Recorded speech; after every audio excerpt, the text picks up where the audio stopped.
In this video, I want to talk about the permanent markers. Permanent markers are stored on the bottom of the shelf in the permanent marker cabinet. I want you to notice how the permanent markers are stacked too high and the numbers are facing the front. I also want you to notice in this picture there's something wrong. And the part that I want you to notice are these two latches right here. They are not closed. It is really important that you latch your bins when they are put away, because if not, I have seen many times where students will pull their bins out of the cabinet and the cover falls off and they end up spilling markers all over the floor. So to keep this from happening, if you make sure that your latches are closed when you put your bin away, that'll keep accidents from happening the following class or to another class. So I'm going to put this away. So here's your bin. Numbers are at the top and on both sides.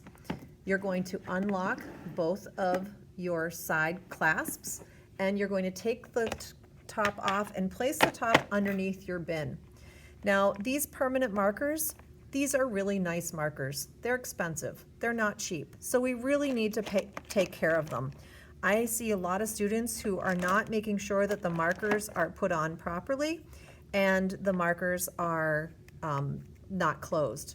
So when you have a marker and you are closing it, you have to make sure that you snap it. Now these markers don't have as big of a snap as, let's say, the Crayola markers do, but you have to make sure that you hear that little click, okay?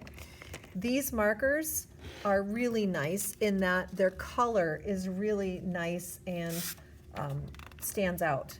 They really are very nice. So let's take a look at a couple of things. First of all, when you have dealing with permanent markers, you don't need to press down hard.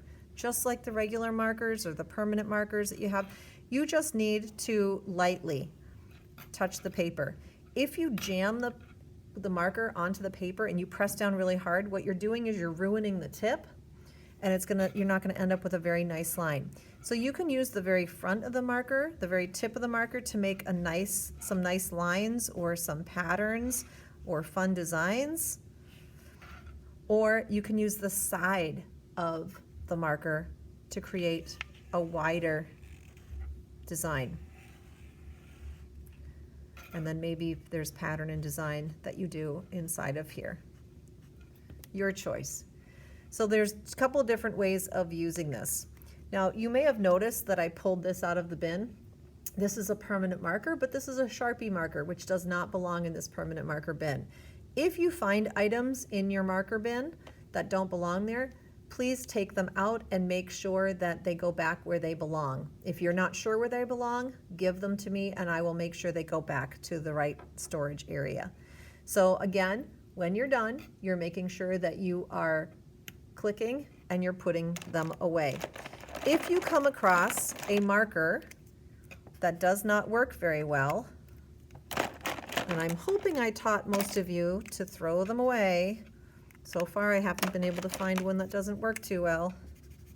Well, there's one right there. So look at that. Are you really going to want to use that marker? Chances are, nope, not happy with it. So if you don't care, if the marker's not working, please put the cap on and throw it in the garbage. We don't want to be adding markers that don't work to the bins. If you don't throw those bad markers away, then I'm assuming that all the markers in the bin are working and I don't replenish the markers, which means I don't add more colors to it.